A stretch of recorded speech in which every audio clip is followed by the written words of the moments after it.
I recently installed an AI agent on a clean Linux machine. It can read my emails, write code, run commands, and operate my computer around the clock without me touching the keyboard. And the most interesting part is, you don't need to write a single line of code to use it. This project was originally called ClawdBot. Today, it's known as OpenClaw. But here's the problem. Most tutorials online fail during installation or configuration. In this video, I'll show you how to install and configure OpenClaw from scratch, step by step, until it's fully usable on your own computer. Welcome to AI Lab, where AI meets real work. OpenClaw is currently one of the most popular open-source AI agent projects. It is designed to autonomously take control of a computer and perform tasks on your behalf. If you search for ClawdBot on Google today, you may be redirected to a website called OpenClaw.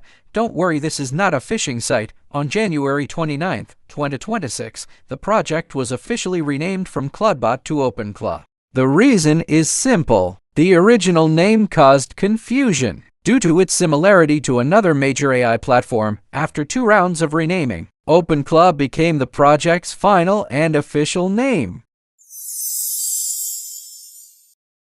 In this video, we'll be working in a Linux environment. Specifically, we've prepared a clean installation of Ubuntu 24. OpenClaw is installed via npm. So before we begin, we need to make sure nodejs and npm are properly installed. If nodejs is not installed on your system yet, you can use the command shown on screen to download the official nodejs and npm package. All required commands are also available in the video description below. After downloading, we'll install them using apt.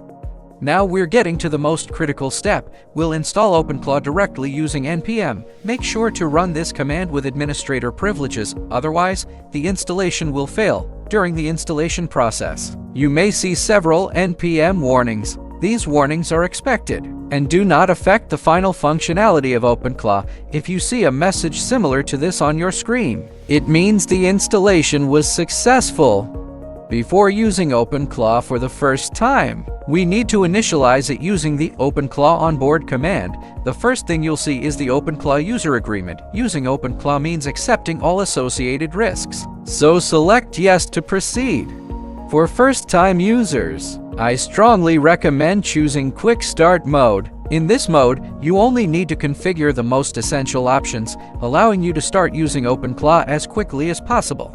OpenClaw requires a large language model to serve as its core intelligence. It supports several major providers including OpenAI, Google Gemini, and Copilot. Most of these models require paid API tokens. However, if you only want to test OpenClaw before committing to a paid plan, I recommend choosing option 4, the Qwen model released by Alibaba.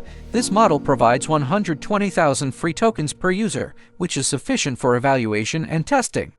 For the default model, simply select the first option.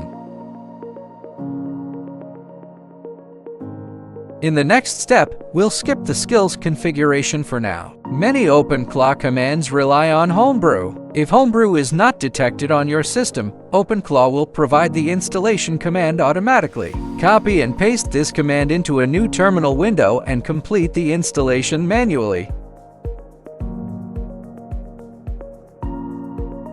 Once Homebrew is installed, return to the OpenClaw configuration screen and select npm as the default skill package manager. OpenClaw also supports integration with many third-party application APIs. To save time, we'll skip these options for now. You can configure them later based on your actual requirements. You can interact with OpenClaw in 2 different ways, through the command line interface or via web-based interface. Let's start with the classic command line interface. The input field at the bottom of the screen is where you issue instructions to OpenClaw. And with that, the installation and setup process is complete. This video is just the starting point. In the next few videos, we'll explore how OpenClaw can actually replace repetitive computer work step by step. If that's something you want to learn, subscribe now so you don't miss the rest of the series. And if this tutorial helped you avoid setup issues, consider liking and sharing it. It really helps this channel grow. Thanks for watching, and I'll see you in the next one.